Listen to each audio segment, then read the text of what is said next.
You're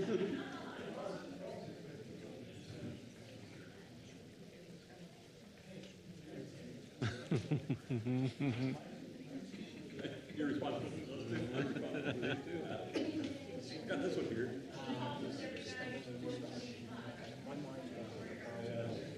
I'm not that responsible. After you get past 25, you gotta be responsible for yourself. After I get my next raise, I might think about it.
Okay. We should be all right. Yeah.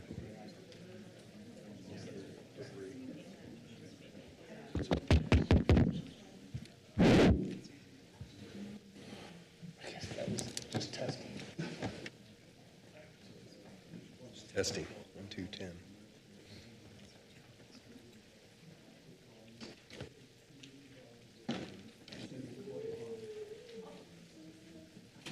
Okay, I'd like to welcome everybody to the City of Nampa Planning and Zoning Commission meeting, June 24th, 2025. Rodney, do we have a report on council actions? Chair, we need a roll call. Oh, roll call. Okay. Clerk, roll call, please, thank you. Garner, Here. Miller, Here. Jaffer, Turner, Kehoe, Morgan, Kirkman, Selman. Here. We have 7 present, 1 absent. Thank you. Okay, Rodney. Thank you, Mr. Chair. For the record, Rodney Ashby, Planning and Zoning Director. We had 3 public hearings that went before City Council this last week, so I'd like to report on each of those. The first one was a variance limiting for the code that limited the maximum lot size for an RS6 zone property. This was on the the northeast corner of South Power Line and Washington Avenue. And that was to allow a lot size that was bigger than the 12,000 square foot maximum, and that one was approved. The next one was a variance to city code that required a 15-foot landscape buffer for an industrial property. And this is near the southeast corner of Industrial Road and North Franklin Boulevard. And that one was also approved by City Council. And then the last one was a reconsideration of City Council denial of the annexation and zoning for Swainson's Hawk subdivision. And this is the northeast corner of West Greenhurst Road and South Middleton Road for Trilogy Development.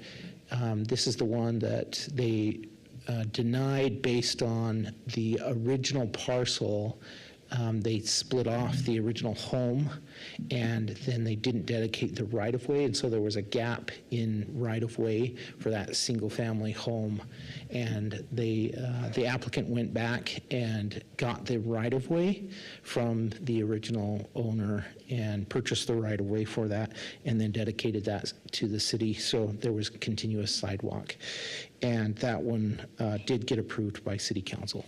That's all. Okay, thank you. I would entertain a motion to approve and adopt the consent agenda. So moved. Second. It's been moved and seconded to adopt the consent agenda. All those in favor? Aye. Aye. Any opposed? Kirkman and Garner. Okay, we'll go ahead and move into the public hearing. First, I want to thank everybody for showing up tonight. It's important that you be part of this process. It's important to us as a commission to see faces and have you speak your mind and be part of the process. So with that being said, this meeting is being recorded. So background noise from the audience does get picked up, and it can distort the speaker who's speaking on the recording, so it can sometimes make that inaudible later if it becomes necessary to listen back. So please be quiet and respect the people that are speaking, and we'll do the same. The applicant will get 7 minutes to propose their project. At the end of their proposal, we will ask them maybe a few questions. Then staff will give their report on the item. Then we'll open it up to public testimony. If you have signed up, that's great. If not, we will call for people who have not signed up after the people who have signed up to speak. Each speaker will get 3 minutes to speak. We ask when you do come to the mic that you speak clearly into the mic, and the first thing we need is your name and address for the record. When your time is up, there is a timer that's up here. Hopefully it's working by the time you come up to speak. When you're getting close, you can see it right in front of you. Please wrap up and be finished. If we need to ask you questions after that, 3 minutes is up, we can do that. Once all public testimony has been taken, we will call the applicant back up to answer questions and rebut. Then we will close public hearing, deliberate amongst ourselves, and make a decision. So with that being stated, we're going to go ahead and start with the first public hearing item, subdivision short plat. Approval, let's see, yeah. And replat for 1684 Commerce Center in a GB1 zoning district, a total of 16.4 acres, and addressed as 15918 Star Road and 0 Star Road, located in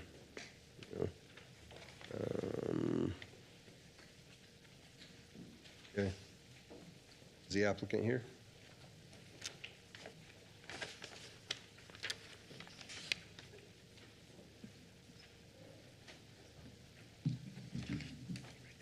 That one there. Thank you, Rodney.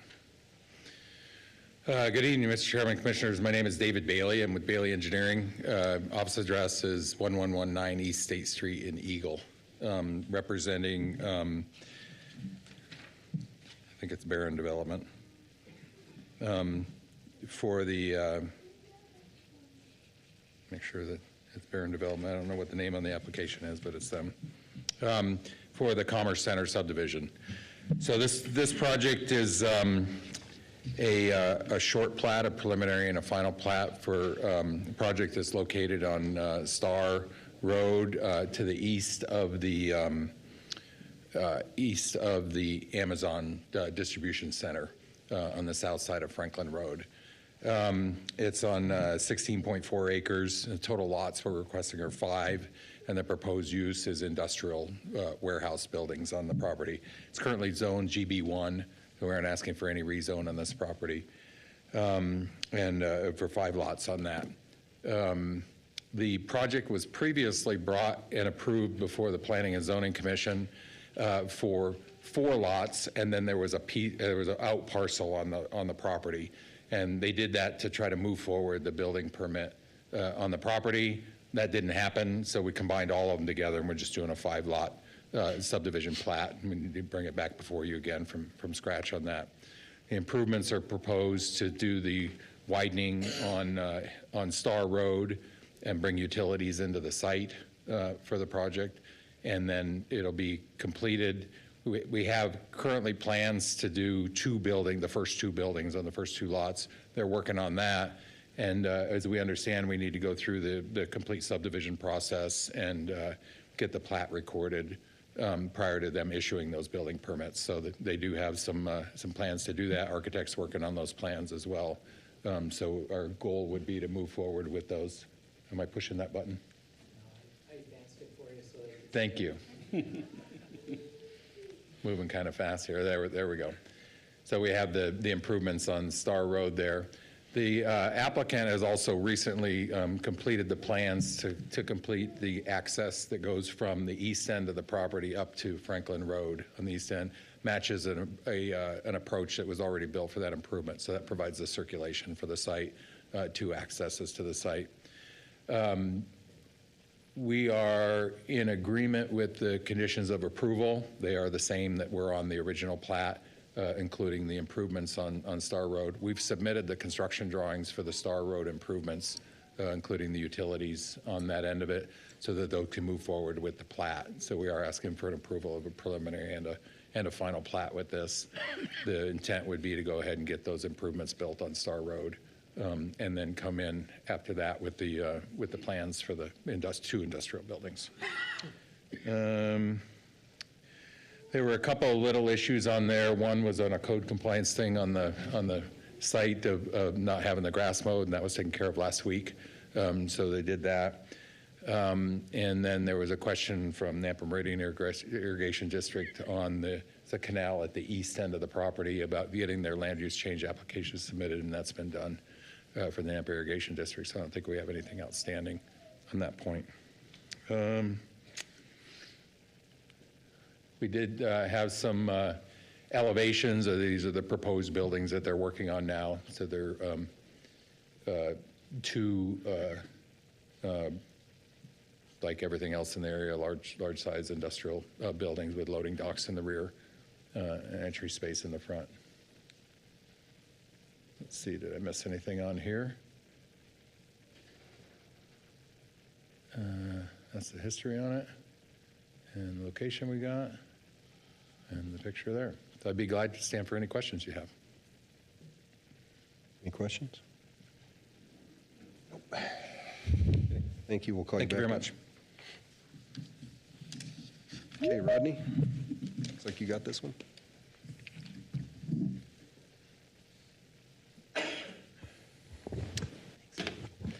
Thank you, Mr. Chair. Again, Rodney Ashby, Planning and Zoning Director for the record.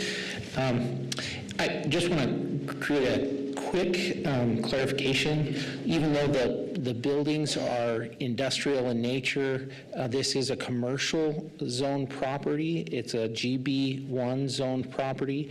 And so the land uses will have to still follow our GB1 land uses in Title 10, Chapter 3, Section 2, land use table.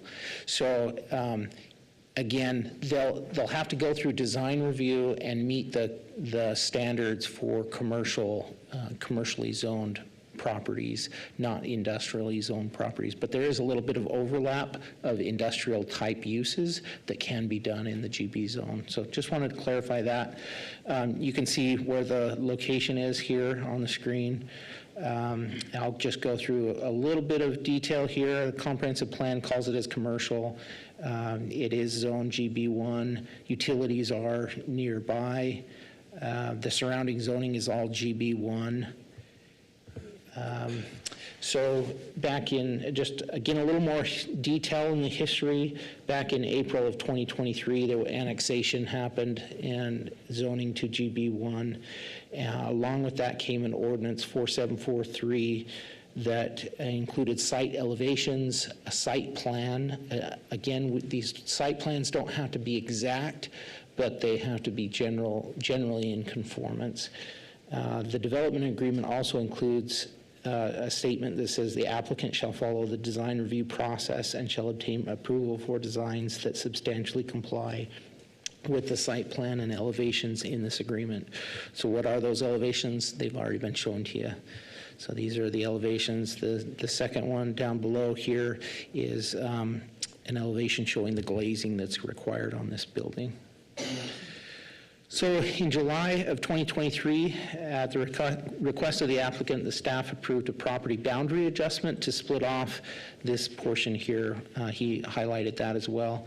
And I assume they were going to start development on that property and then later on go through the subdivision process.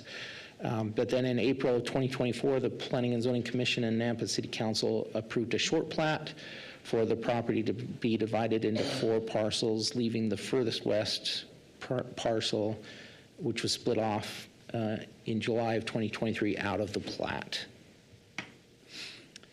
In May, the property owners have chosen to incorporate that parcel, and they modified the lot sizes to some extent. So it changes the site layout just very slightly, but allows kind of uniform building sizes on the properties. And here's that layout. You can see they already proposed that and showed that to you. Okay, so just a little bit of applicable regulations. In the GB zone, it's intended to be designed to ensure that uses developing in these areas are compatible in nature and appearance and are encouraged to feature high standards of architecture, landscaping, and site planning. I think since it's already gone through the annexation process, it's got a development agreement. We feel pretty confident that that has been done based on the elevations that they've submitted and the site plan. The GB1 district is intended for mixed use, primarily and primarily commercial. And so, again, those land uses will need to be consistent with our 1032 code. 1043 gives the dimensions of the property and the setbacks. Landscaping, any common boundary line with a residentially used property shall have erected and maintained a view obscuring wall, fence, or coniferous hedge. Did I get that right? Coniferous? Is that the right way to say that? I hope so. We get that a lot of questions about that through the years. We've had a lot of questions. Well, what has to be done on the outskirts of these properties? Do they have to have a fence? Yes, when it's adjacent to a residential use. Berming standards for the GB1 zone are identified, and in this situation, it's a little different, and I'll explain that. In the design review, or excuse me, in the development agreement, they had a little bit different standards at the time for the berming, and so that's what's in place. So your decision tonight, you'll evaluate a proposed plat's design based on city codes, whether it meets city codes. Correspondence we've received, you've already heard about the case with the tall grass. The fire district, they gave their pretty standard comments for fire hydrants and flow and general compliance with the International Fire Code. And that was on the previous plat. They just didn't feel like there was a need to update those same standards. It's adding one lot, but it's all the same standards. Same thing for the engineering division, and I'll get to that in a second. But again, Nampa Meridian Irrigation District, they'll have to file the land use change application with the district if there's any impact to their irrigation canals there.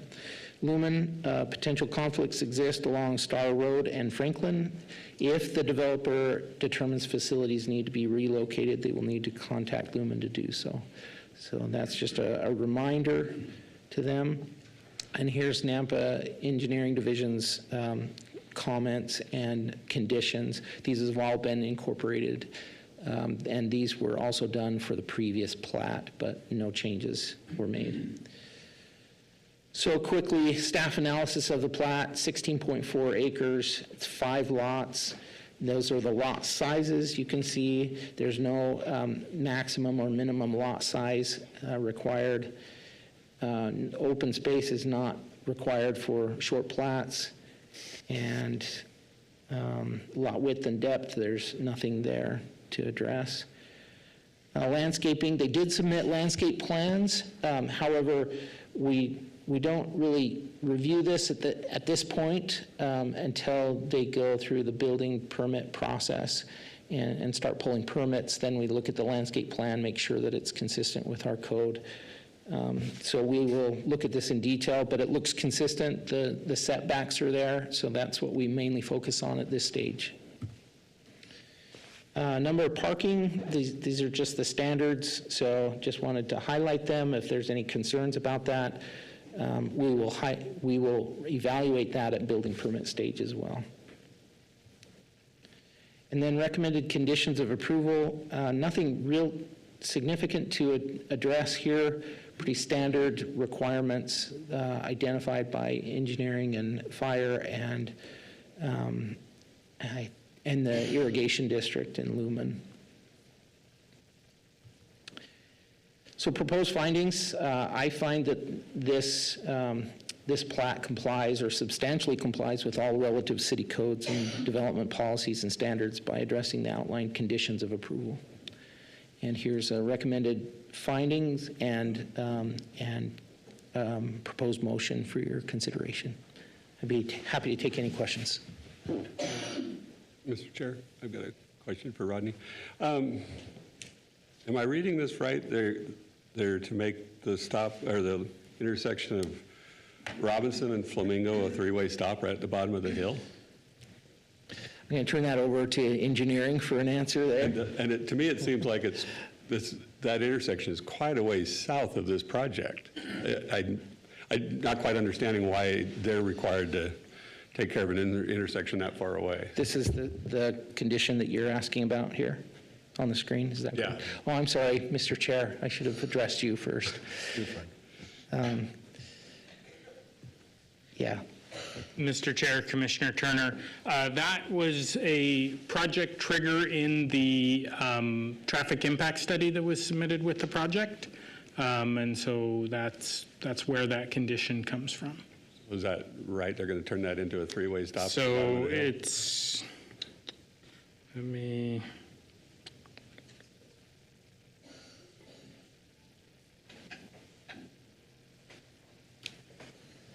I would have to review the actual traffic impact study to make sure, but I believe that is correct, and they've had some conversations with the highway district already regarding some of those improvements, and there are ongoing discussions regarding it. Okay, thanks. Mr. Chair, I'd just propose that maybe give some time to Daniel while we have testimony and then come back to him. Yeah, of course. Mr. Chair, I have a question. If Commissioner Warner, Turner.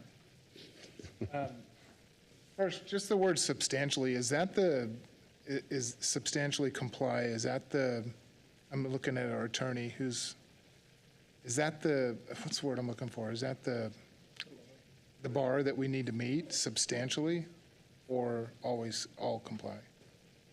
We pull up the ordinance and have the language up here.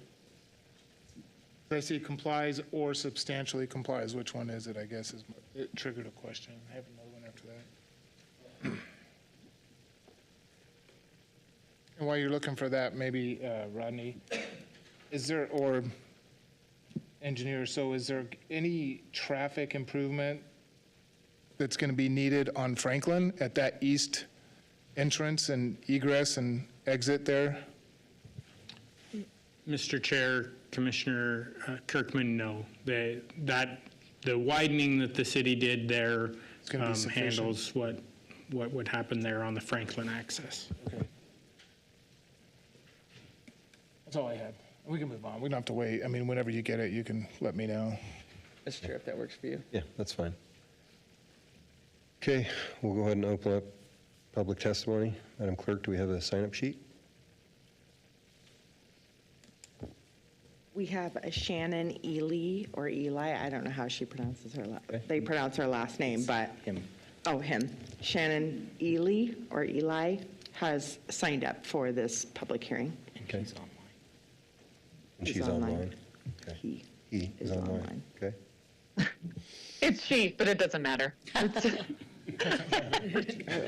problem. That was my fault. No problem at all. Yeah, this is Shannon Ely with Barron Properties. I wanted to make myself available to answer questions on behalf of the owner and developer, since I couldn't be there in person. But regarding the one item I wanted to speak to was the Robinson and Flamingo three-way stop. Our previous conversations with city staff have been that requirement won't be triggered until occupancy on the fifth and final building. I don't know if we need to, formalize that or put language to it, but that has been the consistent conversation around that improvement. Daniel? Mr. Chair, that is correct. It's triggered at the later stages of the development. Okay. Did you hear that online? Yes. Okay. Otherwise, just available to answer any questions. Okay. Mr. Chair, follow-up question to that, is that in the development agreement or will be? Mr. Chair, Commissioner Kirkman, typically that is just part of the development process when we were reviewing building permits and those triggers, rather than being included in the development agreement. Okay. Thank you, Daniel. Any other questions for the? Mr. Chair, I think I can show on the screen here just the section of our code that references being substantially in conformance to the preliminary plat. So that's in the event the final plat does not substantially conform to the approved preliminary plat based on considerations listed in 1027.2 of this chapter, the planning and zoning director or his or her designee shall so inform the subdivider and proceed to assign the final plat to the Planning and Zoning Commission agenda. So that's one of the references. We have it multiple places throughout code. Okay. We see this a lot. I'm not sure Mr. why we're Chair. even talking about it. Because I have a question, that's why we're talking about it. Okay, let's go then. And it's come up a couple of times in my head of what, so what does substantially mean? Is that 51, is that 50 plus 1? Or is it more than that, or is there a given? Mr. Chair, if I can answer that question. So this is not a standard of review that you would see maybe in a court proceeding, right? Where there is case law about preponderance of evidence, that is a 51% or higher, right? Substantially is up to the discretion of this body, and there is case law that supports the city's interpretation will receive strong difference. So that's up to you and your sound discretion to interpret what substantially means and if it meets that threshold. That's why I asked the question. Thank you. Thank you. Good question. Okay, there's no one else signed up. Is there anybody in the audience that would like to speak or against or undecided on this item? Would you like to come back up?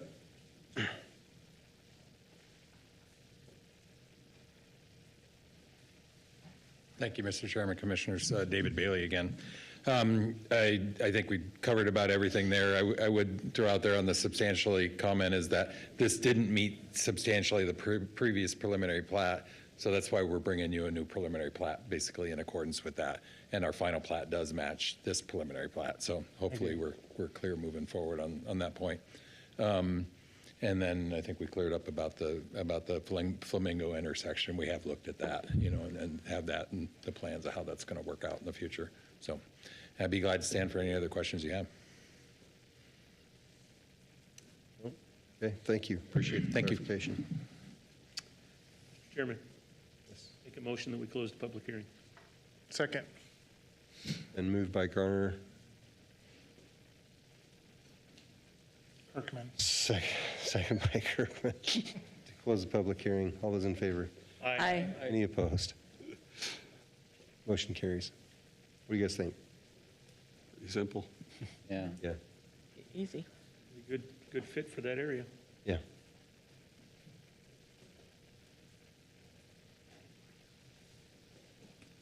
Rodney, where's your shortened version? Yeah, I was just going to mention that, Mr. Chair. You're welcome to just say again, like we've said before, as stated on the screen for approval.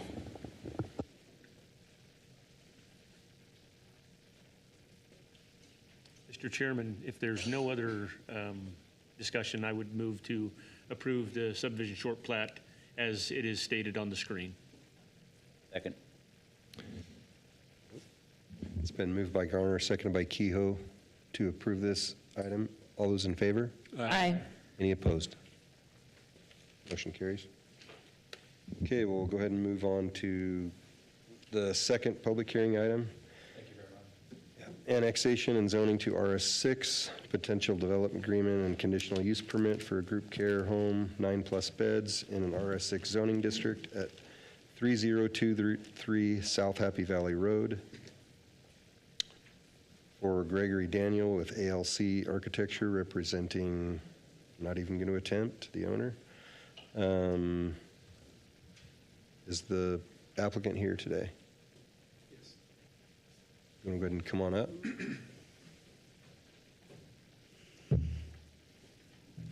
Good evening.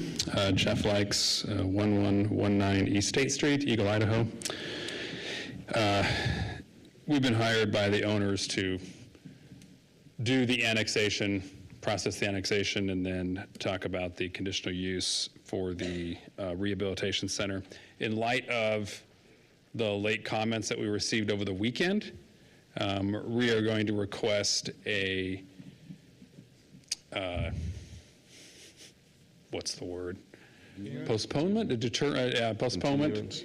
Continuation, thank you, to August 12th, which will give us a chance to meet with the neighbors and to address some of their concerns and hopefully come with a better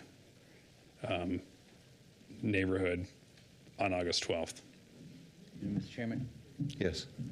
didn't you already have 2 meetings and nobody showed up? Neighborhood meetings are not required per city code for this, for during the annexation and all that process, so they were not required at that time. But in light of all that we've, in the comments that we have had, we're going to have a neighborhood Do meeting. you think this time they'll show up? I would probably think so, yes. Okay, Considering what we have back here tonight, yeah, I think they will. all right. So, Mr. Chair, I don't know that your question was answered. Did you have a neighborhood Yeah, meeting? they had 2. Nobody Yeah. showed up at either one. Is that what you- Correct. You had two already scheduled neighborhood meetings and nobody showed up? That's right. But we're okay with that. Hold on. We're okay having another one, discussing more and I didn't clarifying hear what's the- going on. I didn't hear the response to the Right. question. Yes. Okay, very good. Sir?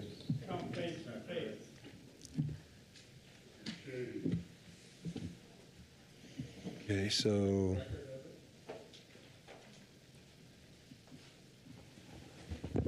Mr. Chair, this is completely your decision as a commission. You can decide to postpone or continue this to another meeting, or you could continue the meeting as advertised.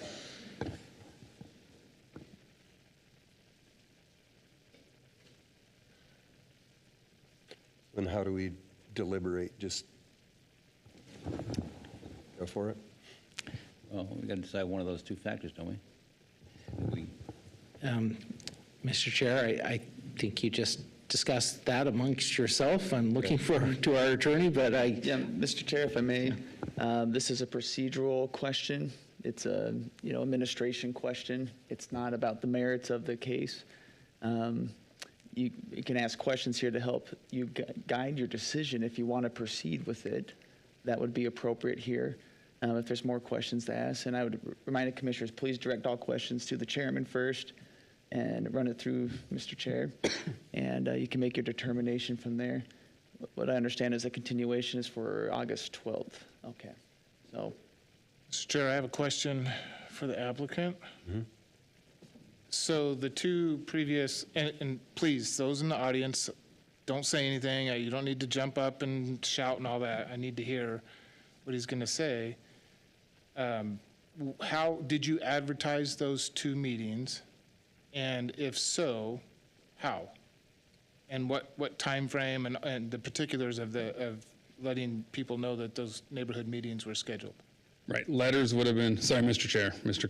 Commissioner Kirkham. Letters were sent out, it's a certain radius, we can enlarge that radius. What was the radius? 300 feet. Okay. So. By law. Listen, Please, please. by law, that's what's required by law, right? That is correct. Okay. That is correct. Again, we have no problem sending out further notices, letting them know that we're having another meeting. We're not here to try and circumvent any neighbors, we all understand that, right? That's why we're continuing this, or asking for the continuance to August 12th. Okay, and I just want a little bit more particular about the notice. So the notice was, the first meeting was noticed by sending through the snail mail to those that lived within 300 feet of the property, right? Correct. So I'll give you a quick background. Initially, we had noticed for an assisted living center, for a rezone with an assisted living center. About a week before the hearing, we pulled that. The applicant wanted to convert it to a recovery center. Okay. Now that's why we're here for the recovery center. Did you So- renotice the change?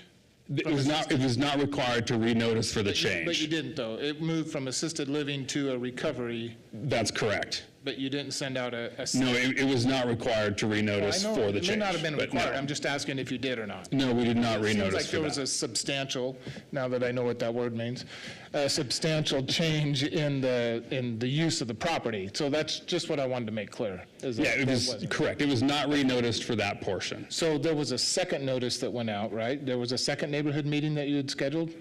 No, one neighborhood meeting, Okay, just one then. correct. Nobody showed up, but there was No. not a renotice due to the change in the use of the property. Okay, that makes Correct. sense. So, Just want to make sure. not to belabor the point, but usually when there's a neighborhood meeting, there's something in our packet that shows that it was held, who came, and a lot of times those are blank. Did I miss that in this, is that in this packet? I didn't see it. Mr. Chair, can you repeat the question? I didn't see a empty sign-up sheet in the packet like we normally see when nobody shows up to a neighborhood meeting. Christie is the staff assigned here. And online, there's documentation for neighborhood meetings that just say, per our discussion, no meeting is required. Mr. Chair and Commissioner Morgan. So for this particular piece of property, it is a single-family home on a lot that is less than an acre. It is not required by code to have a formal neighborhood meeting. And that's not what we're debating right now. Is, did they have one even though it wasn't required? Right, so, but if it's not required, then it wouldn't technically need to meet, Doesn't need to be in there. it wouldn't need to be in our application materials. They would have done it on their own volition if they had one. Right. Right, so did you do it on your own volition? Yes, Okay. But since it wasn't required, we didn't include it in the paperwork. that's correct. Mr. Chair? Yes. I think in light of what he's found out over the weekend and with these late comments and the public that's here, I think he wants to try to work with the public, and I would support continuing it to August and let him go back and meet with the people and have a neighborhood conversation. They might be able to iron out a lot of disputes and issues instead of arguing them here tonight and trying to make a decision, so. I agree with that, Mr. Chairman. Yeah. So, Mr. Chair, I have a question, probably for the attorney also. If this is what the commission decides, I do have a question of something that was submitted in the packet that goes to what the applicant just mentioned with the change of use of that property. So it's probably just a oversight, I don't know. But on page 187, I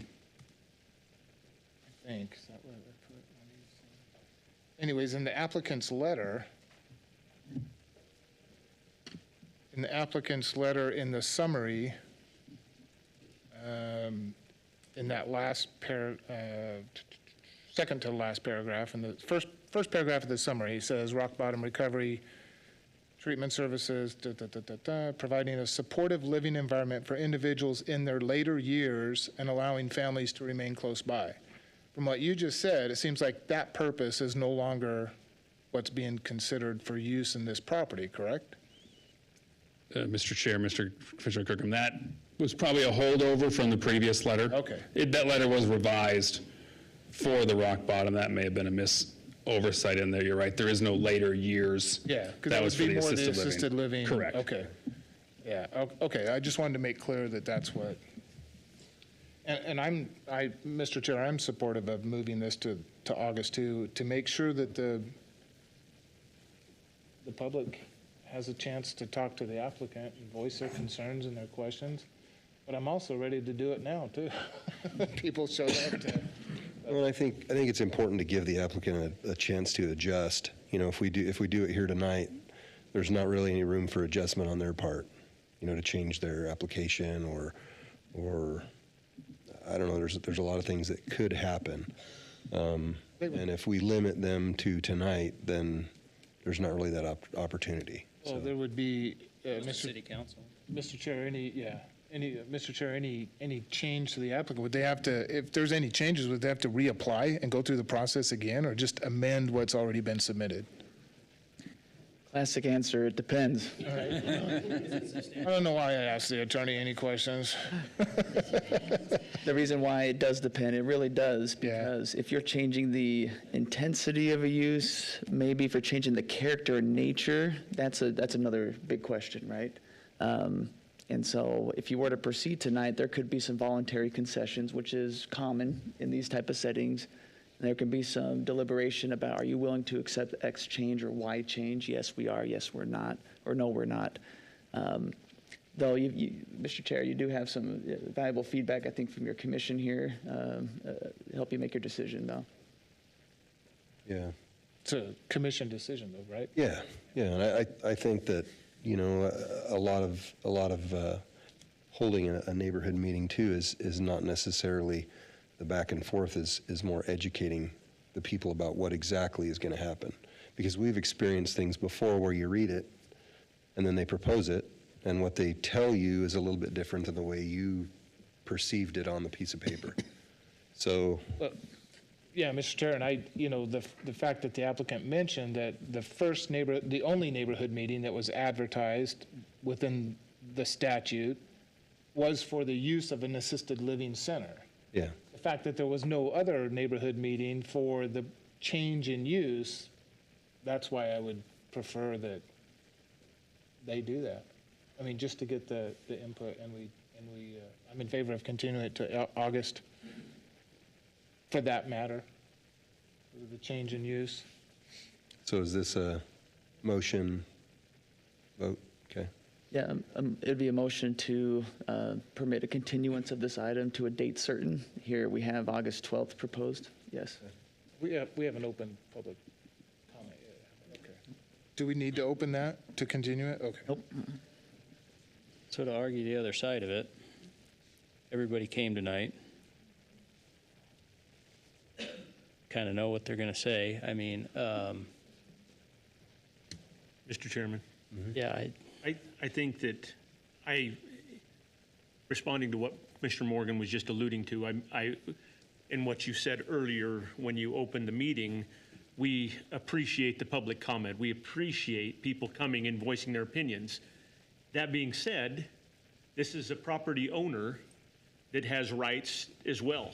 And if he feels like he has an opportunity in front of him to sit down and have a constructive public meeting where he can explain what's going on the property, what they would like to do with the property, and have a constructive dialogue with the public, then I think that he gets the opportunity, or should get the opportunity, and have those rights afforded to him. So I'm all in favor of having a continuance and allowing them to work with the public in a forum where they can answer questions and provide the feedback that they want. Because I think most of the letters that were sent to us contained a lot of questions and a lot of unknowns. And so those things can be vetted out in that public meeting and give them plenty of opportunity to ask questions so that you can explain it. So I'm in favor of the continuance.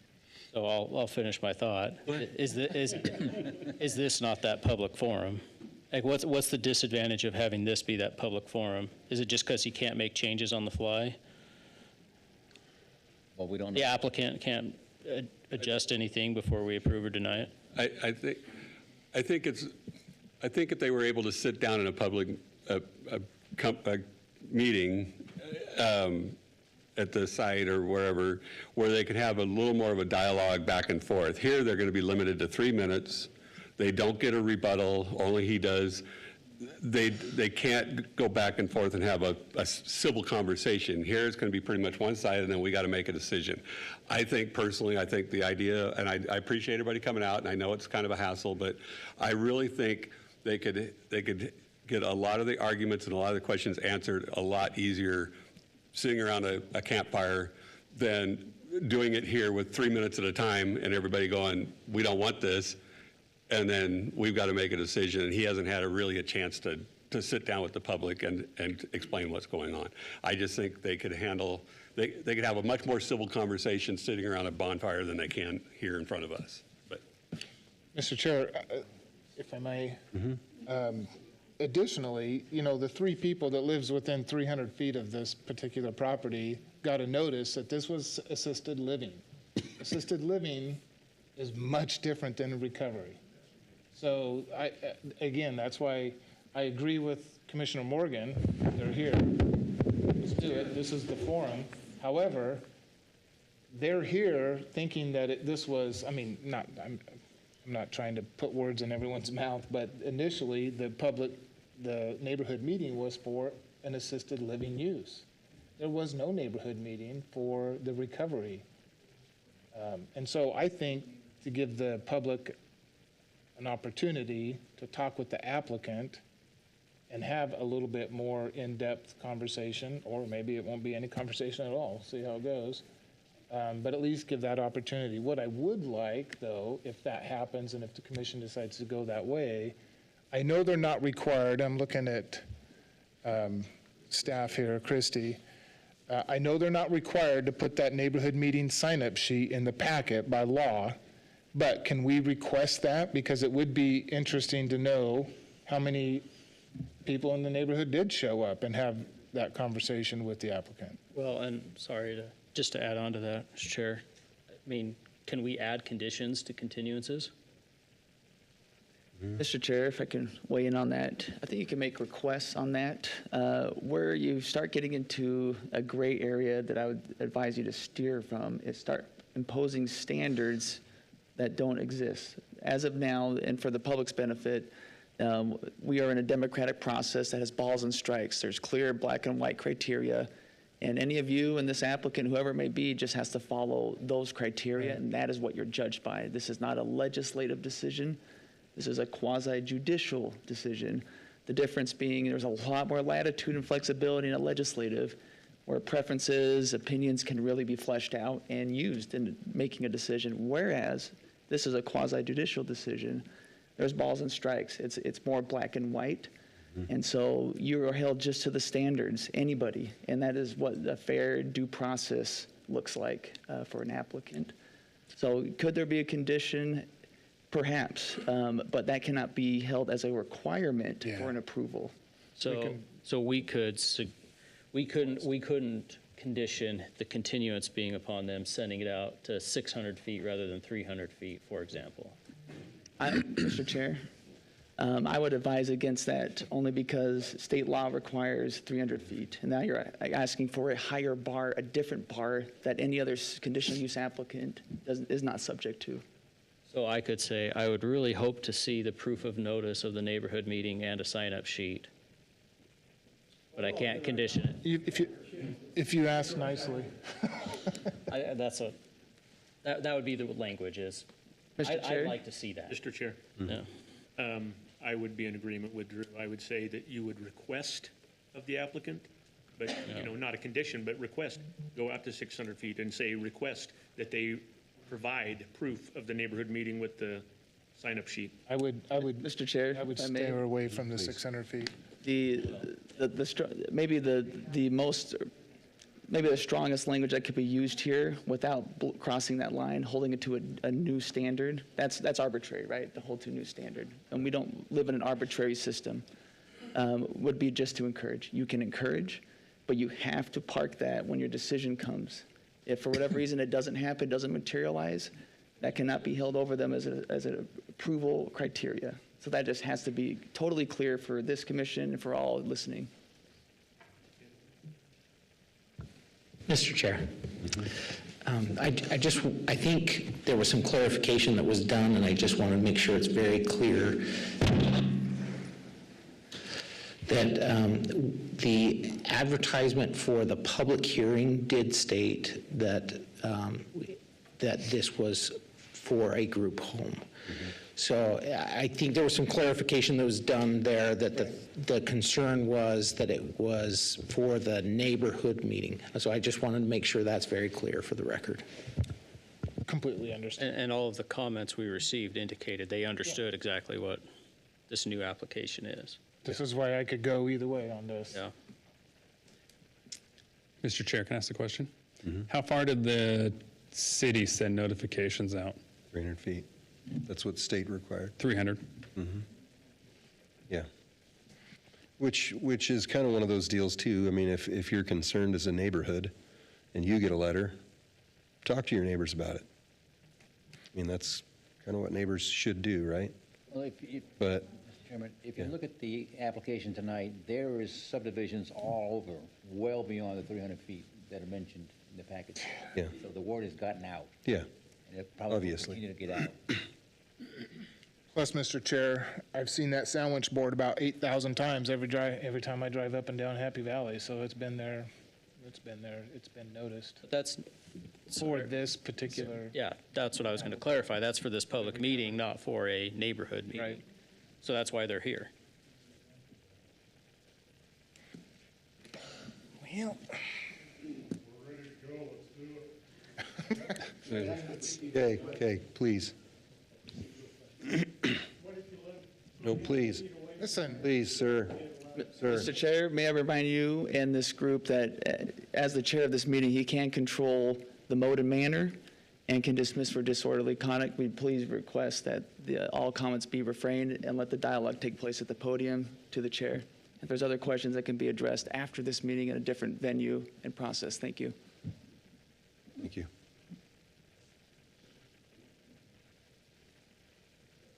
So what are our thoughts?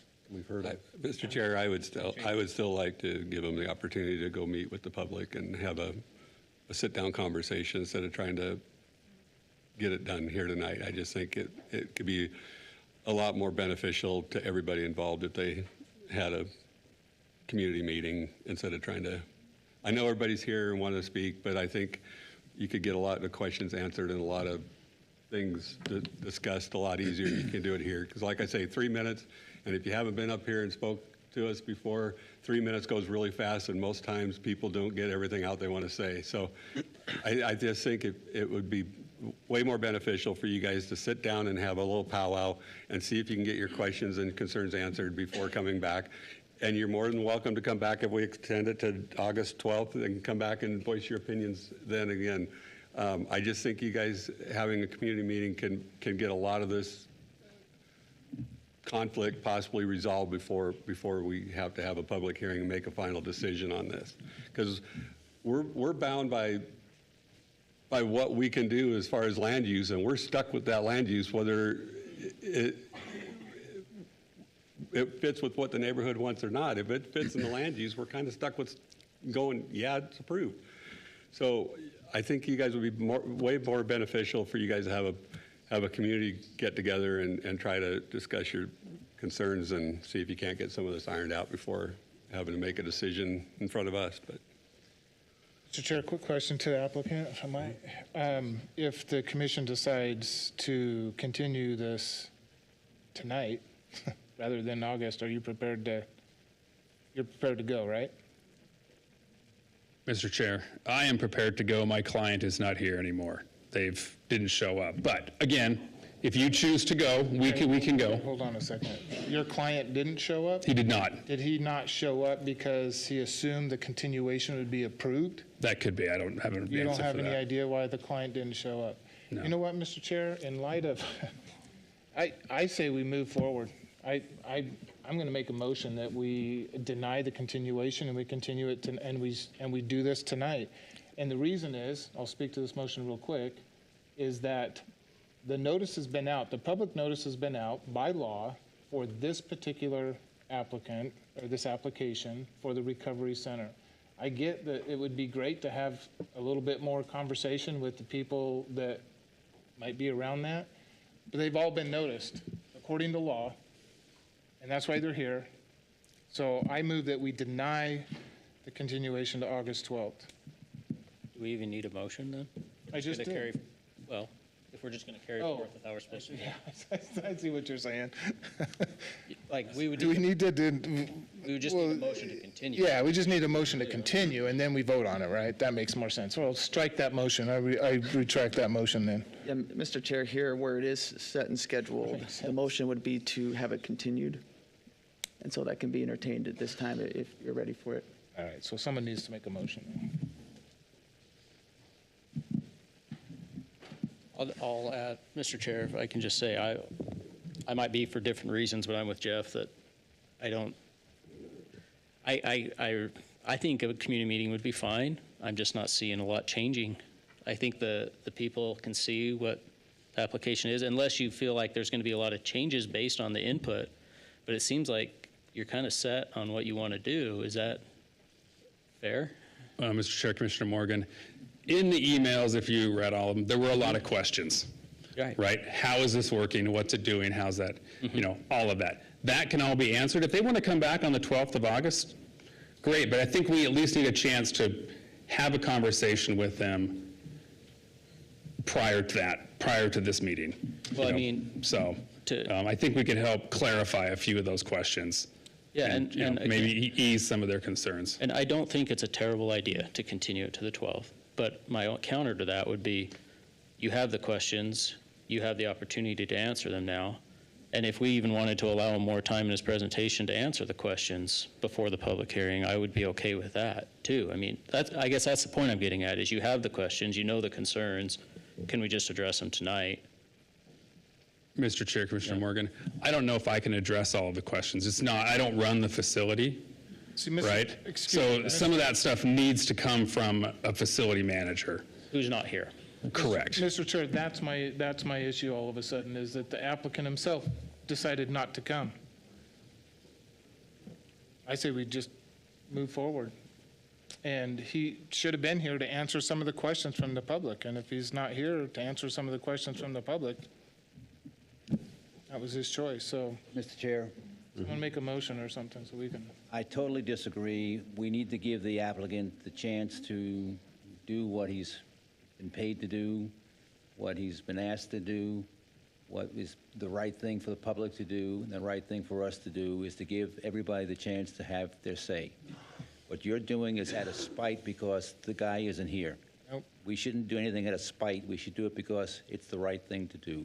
That's not my reasoning at Mr. all. Chair, Commissioner Kehoe, that is absolutely not the reason. Okay. The chance for the applicant to be here is now, and he chose. But he's not here now. So it's not out of spite. Everything has that been like met. The All right. conditions of the statute have been met, all the Mr. notices Kirkland, have been met. we're done talking about It's it, all okay? been, no, I'm Let's not make- done. The chair's giving me the floor. So everything has been met. The public is here to participate in a public hearing. If the applicant chooses not to be here, that's the applicant's choice also. There's nothing out of spite here. All the conditions have been met, statutory conditions have been met.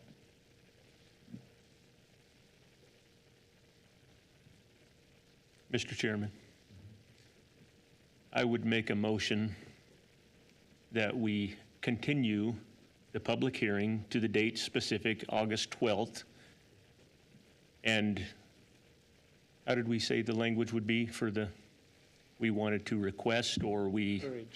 Encourage. So we would encourage the applicant to expand his advertisement and also provide for the commission the proof that the public meeting took place with the sign-up sheet. Second. It's been moved by Garner, seconded by Kehoe, to continue this meeting to August 12th. All those in favor? Aye. All those opposed? Aye. Need a roll call? We need a roll call. Garner, Aye. Miller, Aye. Daffer, Turner, Yeah, aye. Kehoe, Aye. Morgan, No. Kirkman, No. Selman. Aye.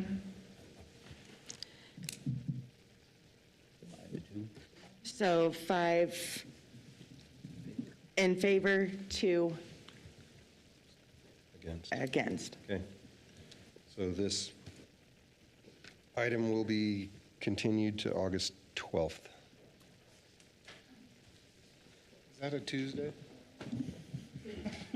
Is that a Tuesday? I hope so. Thank you all for coming tonight.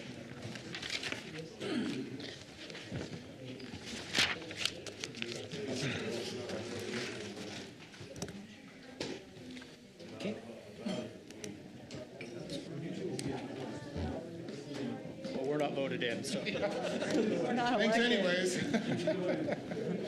Not going to vote for us? Yeah.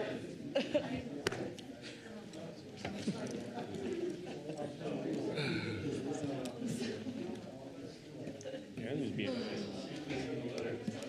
I'm joking on you. We're not voting on. Do we need to ask them to Are leave? you sticking around just for the Do we fun? need to ask them to leave? They're making their way up. Well, I'm just saying, we got more public hearing to go, and so to just, They're out. Okay. We gotta move on. They're not that bad. 300 feet. Take your time. Farmland on the other side. And it's a big lot to the south. So you really, I mean, 300-foot radius is not going to be very many people.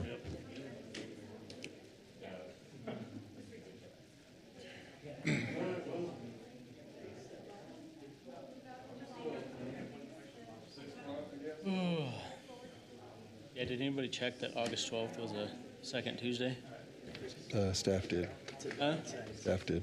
That did, That's what they told we us. just assume that they know what they're doing. Maybe we'll get lucky and it'll be a Wednesday.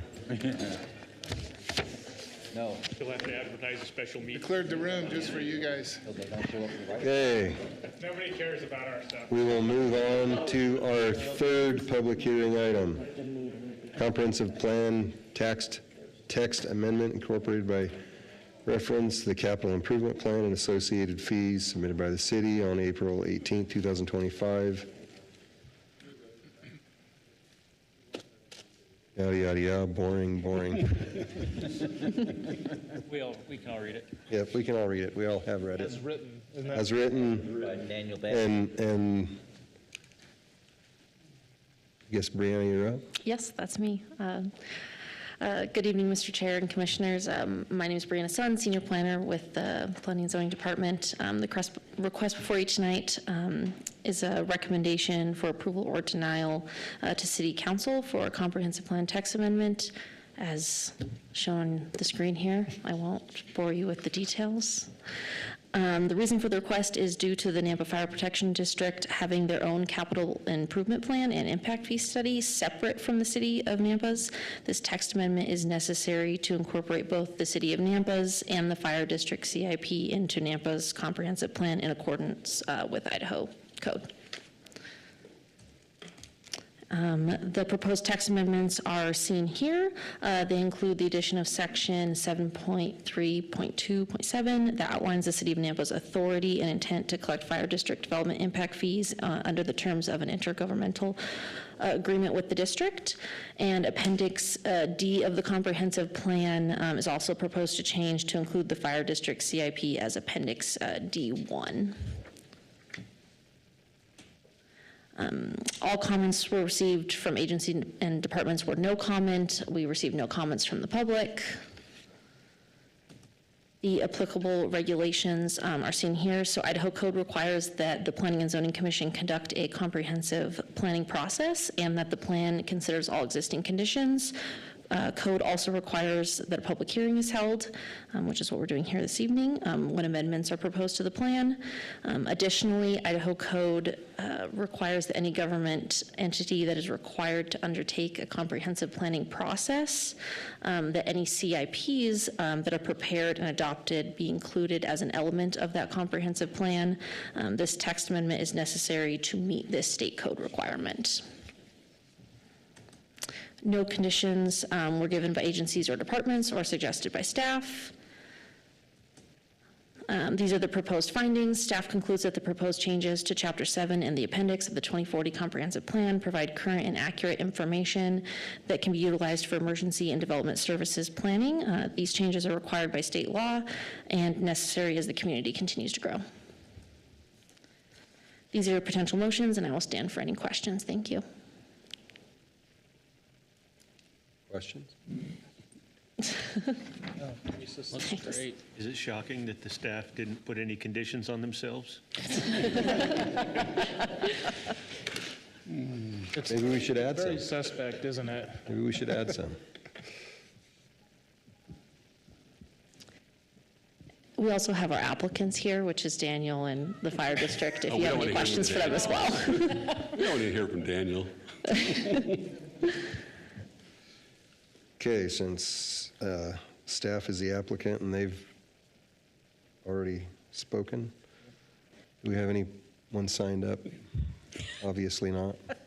Is there anyone in the crowd or online that would like to speak on this item? Would take a motion to close. Does Brianna want to respond, rebut? Do you want to rebut yourself, Brianna? I don't think so. Mr. Chairman, I make a motion that we close the public hearing. Second. It's been moved by Garner, second by Selman to close public hearing. Somebody want to talk? Does somebody want to speak? Hello? I think it may have just been the mic. But it Is anybody there? did sound like someone was there. Okay, moved by Garner, second by Selman. Okay, to close public hearing. And Peggy wasn't saying it. All those in favor? Aye. Is there any opposed? Okay, public hearing is closed. Mr. Chair, Yes, would you like to deliberate for hours on this? I move to recommend approval of the amendment as shown, as was shown on this.